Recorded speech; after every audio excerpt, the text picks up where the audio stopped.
Jamie, very good morning to you, sir.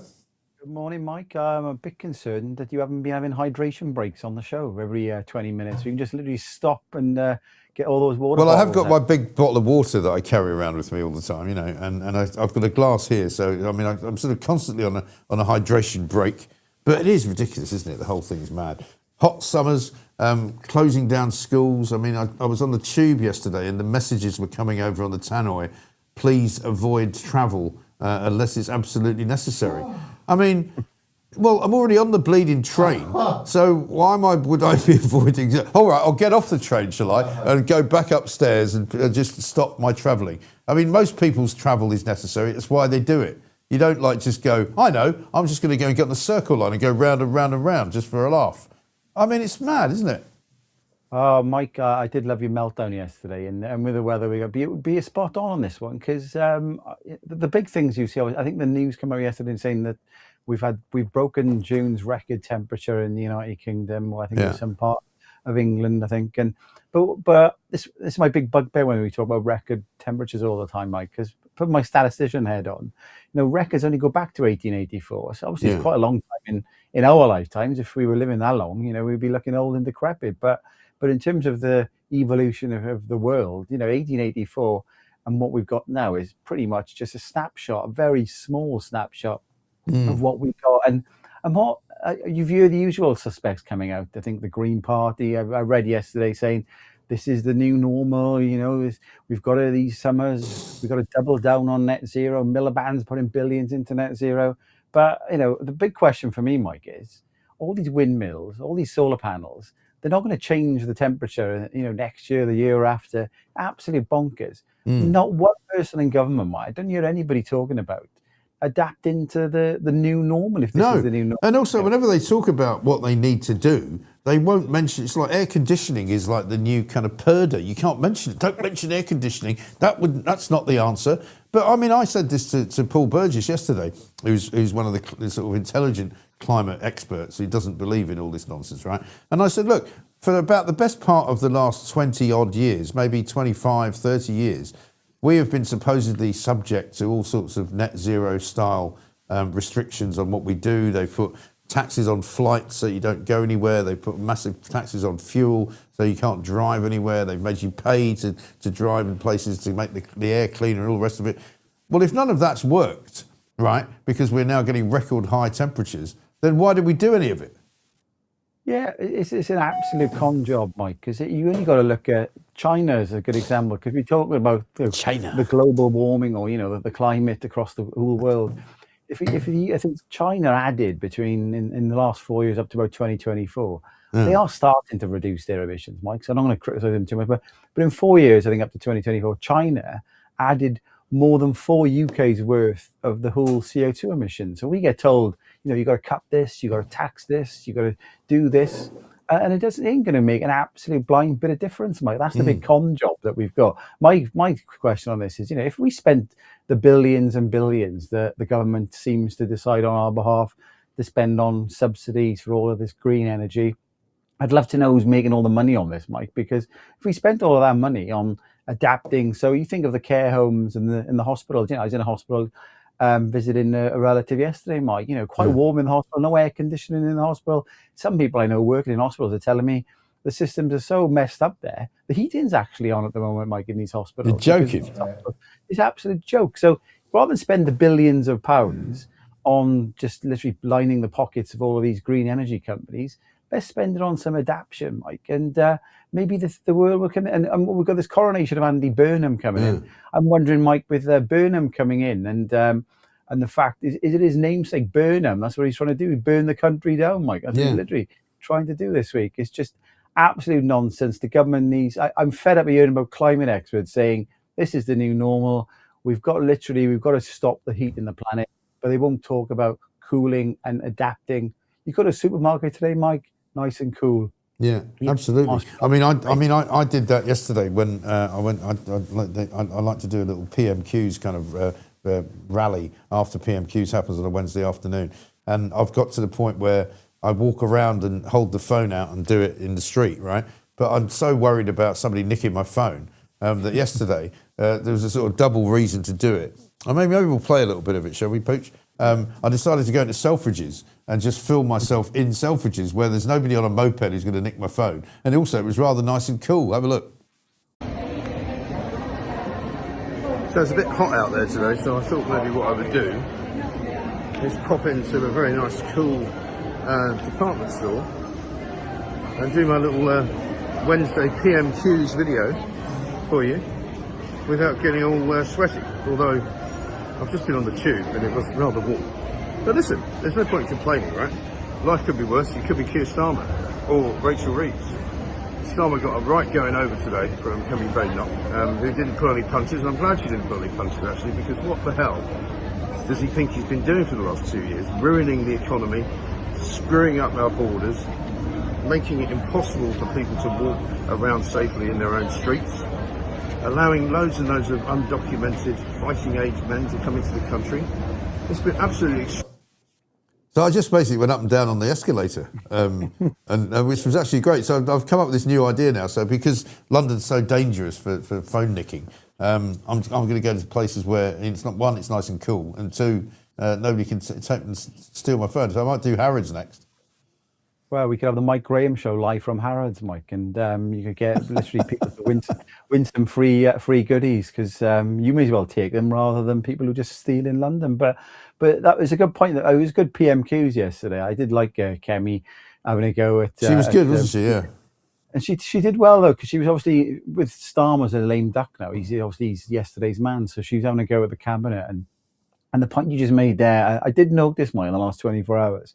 I don't know if many people have been talking about this one, but the Guardian, you know, that rag, they've been reporting apparently that in France, reports in France say that this 1 in 1 out deal that we've the government were lauding about this was Starmer's way of stopping the boats, wasn't it? The smash the gangs never worked. That was a slogan that kind of stopped. So apparently this 1 in 1 out deal, they're going to stop it in October. I was looking at the data on this, Mike. So I think since September when it all started till about 9th of June, I think the latest data we've got, Mike, is I think we've returned 921 people to France. They've sent us 896. So it's close to that 1 in 1 out. And then again, weather's lovely out the country, isn't it? So we had 1,388 come over in the last 5 days. The sun is shining. I'm sure we'll see more and more in the next few days. So, you know, you're right to call that. Oh, we just lost his. Yeah. Oh, Jamie, we've just lost the audio. We just lost your audio there for a second, Jamie. I don't know whether you haven't hit the mute button by any chance, have you? Have we got you back, Jamie? I think so, Mike. I think I got cut off by Starmer. Yes, there, I can hear you again now. Yeah, I don't know what happened. You just suddenly stopped. I couldn't hear you in the middle of your. Run out, Mike. I think Mike's Starmer shut me off. Yeah, probably did. You know, it wouldn't be for the first time. I've had that problem as well. Yeah, because talking about the migrant story, as you were just there, it's a piece in the Sun today saying there's 62,000 migrants who should not be in this country, but who are still here. They don't know where they are, and they don't really know exactly who they are, but what they do know is that they've been told that they will not be granted asylum, and they should be being deported, but they're not. Yeah, but this government's got no control over this, Mike. You know, people will come over, they'll burst into the country.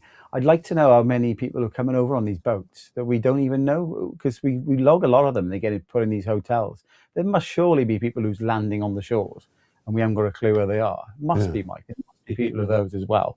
And that's the biggest problem that we've got in this country. The government's got no control whatsoever over this migrant situation, and they just need to get a grip on it. Yeah. No, they absolutely do. Let's talk a bit about Andy Burnham, though, because amongst many other things that he said about what he wants to do is that he wants to borrow even more money. And I saw that on your Substack, you were saying yesterday, Labour's borrowed £274.3 billion since they took office.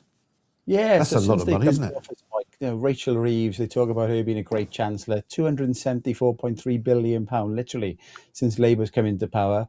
We had figures out last week. We borrowed 46.3 billion in the first 2 months of this year alone. You know, 11.7 billion in 1 month on debt interest. So this just can't go on. And I think Darren Jones is the guy who loves Starmer. He was saying that, there's room for more borrowing. What are they absolutely talking about? So with Burnham, Mike, they talk as if he's the Messiah. People seem to forget that Labour did have a manifesto, so they got elected on a manifesto. But are they going to continue with the manifesto? I know they did a lot of U-turns. They ignored a lot about what they were planning on doing anyway. But you can't just have Burnham coming in and the BBC was saying, what's his actual policies going to be? Well, I think basically if you're going to change the direction of the Labour Party, we do need a general election. That's what's not being talked about. Yeah. And this coronation of Burnham, I think Al Khan's is still thinking about standing. I think it would be good for the country, Mark, if we did have some contest. Whilst it might be that Andy Burnham will win anyway, I think at least we'll get him going up and down the country, setting out what he plans to do. So at least the public will know, what's Andy Burnham's plans for Britain.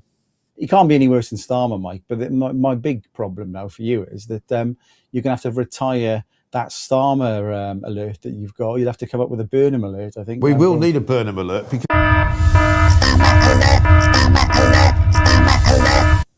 don't know if you want to have a look at this, but Kemi yesterday in Prime Minister's Questions was having a go at Andy Burnham because of his black T-shirt. Have a look at this. Let down by an energy secretary who is killing industry, let down by a chancellor who is killing jobs, let down by backbenchers who don't understand that government is about tough choices. He U-turned again and again and again to appease them, and now they've abandoned him. And what for? A pair of eyelashes and a black T-shirt. Isn't the truth that whoever is in charge, Mr. Speaker, isn't the truth that whoever is in charge, the real problem is the Labour Party? Mr. Speaker, 2 years ago, I walked into Number 10 and found a broken economy, broken public services, and broken trust in politics.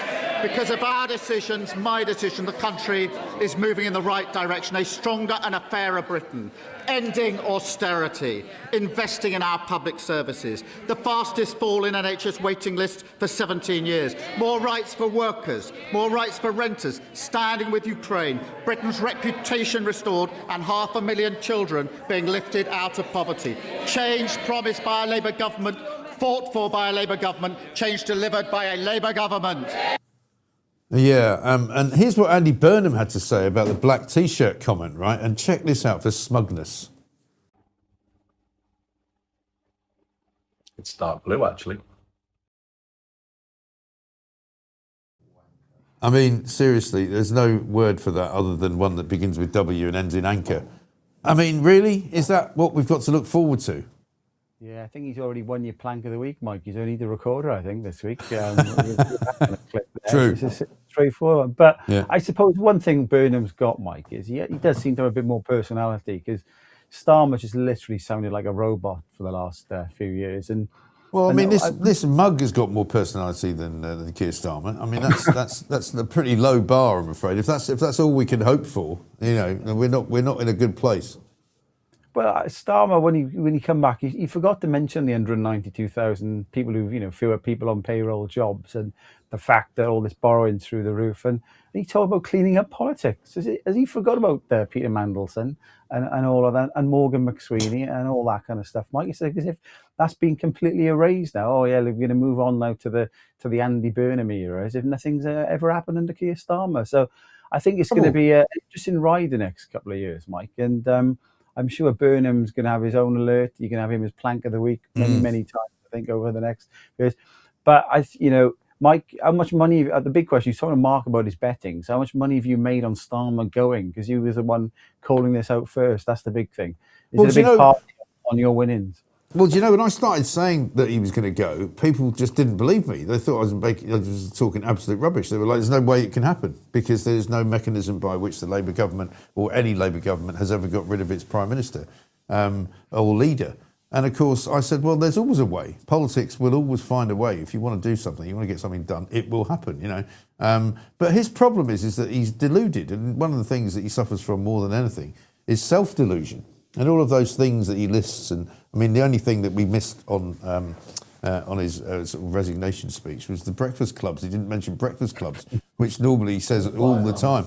Eh? Or the firebummers. No, thank you very much for that. And it's just, it's just this ridiculous notion that they've somehow stabilised the economy, which they haven't, that they've somehow reduced waiting lists in the NHS, which they haven't, that they've made Britain more secure, which they haven't. And he just keeps saying all this stuff, and you go, you can't just keep saying it. and everyone's going to go, oh yeah, okay, we believe you.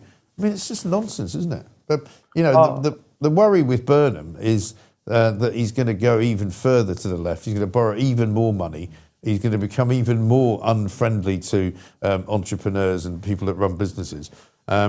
And God knows who he's going to put in his cabinet. But the fact that he's hired James Purnell to help him out, a very close friend of Peter Mandelson's, to be his chief of staff, doesn't exactly bode well, does it? Oh no, Mike, and Rachel Reeves was looking quite smug as well. I think, yeah, wasn't there some? Hasn't she been lobbying to try and keep her on as chancellor? You know, Richard III. Yeah, there, apparently she's been getting. Ringing round people in big companies to get them to ring Andy Burnham to say you should keep Rachel Reeves on because you do such a great job. She might be trying to ring round, Mike, but I don't think anybody's going to be answering the bloody phone with Rachel Reeves, are they? You know, and in the last act, I think I saw yesterday, she's going to start doing a tax raid on cash in stocks and shares ISAs. ISAs, yeah. Yeah, you just think, come on now, I got a novel idea for this government, Mike. If you think people who invest in stocks and shares, or you know, just generally in investing in anything, normally it's money that they've earned after the government's absolutely whacked them with a load of tax in the first place. So I've got a novel idea for the next chancellor, because Rachel Reeves ain't going to be standing on. Got a novel idea. Why didn't the government just let people have the money that they've earned and do what the hell they want with it, rather than look at other ways of taxing it? It's, you know, the legacy for me of Starmer and Reeves, Mike's going to be, if you had a weigh-in scale, you know, the number of people on benefits going up and the number of people working and contributing to society going down. And that's the legacy of this pair. Will it get worse under Burnham? Well, it probably will, Mike, but let's give him the benefit of the doubt to start with. But, you know, Starmer just coming up with these sound bites, yeah, we've made... Give him the benefit of the doubt, because he comes from this world where he thinks he's been a success in Manchester, right? I've been to Manchester. It's not the, you know, paradise that everybody's making it out to be. You know, it's supposedly, you know, this great city full of, you know, growth and enterprise and, you know, clever people and trendy restaurants and music venues and all the rest of it, you know. But it is, you know, it's got a very dark side. It's got Piccadilly Gardens, horrible people, you know, on drugs, junkies knocking around, you know, lots of illegal migrants, all sorts of nastiness going on after dark, you know. And parts of the city being literally places you wouldn't go on your own after about 6 o'clock at night. And also, all of his so-called successes have been built on, you know, public money. He supposedly says that he's fixed up the buses in Manchester, but he spent over £100 million of public money doing it. You know, he wants to set up a ULEZ zone in Manchester, which he spent £200 million of public money doing, and then he abandoned it. So, you know, his track record, I'm afraid, is not particularly good. No, and the one thing socialists are good at, Mike, is spending other people's money, aren't they? And that's pretty much what we're going to see in the next few years now. I'd like to see, you know, a low tax, go for growth policy from the government. But the only reason Burnham's getting in, Starmer couldn't get the benefits bill because the backbenchers would revolt over that. And Burnham's more of the same. He's wanted more of those backbenchers. So I think we're just going to see the next couple of years, Mike, people struggling again. You know, if the next chancellor, had any kind of sense in them, they'd reverse all of these jobs taxes that are going on, because, and the big priority for me, Mike, you know, I'll probably leave on this one, is that, you know, youth unemployment, number of people not in employment, education and training is just going through the roof. You know, I've got some young children in the next 5 to 7 years will be looking to go onto the job ladder. Absolutely decimated. Many people go to university and things. So the government needs to literally stop all migration into the country, give tax breaks to businesses to employ these young children, and maybe, you know, a legacy of the next government, if it's Burnham or whoever after, really needs to look after the youngsters of this country. Might get them a job. They're the future of the country. Let's stop all this distraction of all this nonsense politics, and let's get the future of Britain working. That's what they should be prioritising. My tax breaks for employers to do it. Yeah. But anybody talking about that? No, it's all the youngsters on the scrap heap. That's all it's going. Exactly right. I mean, somebody telling me here, Manchester City Council holds a total gross debt of approximately 1.7 billion. So, I mean, that's not what I would call a success story. I've just been asked a question by Pooch, and I don't know if you can answer it. Do we know, if you break down, say, the benefits bill, if you like, in terms of where people are different parts of the country more likely to be on benefits than others?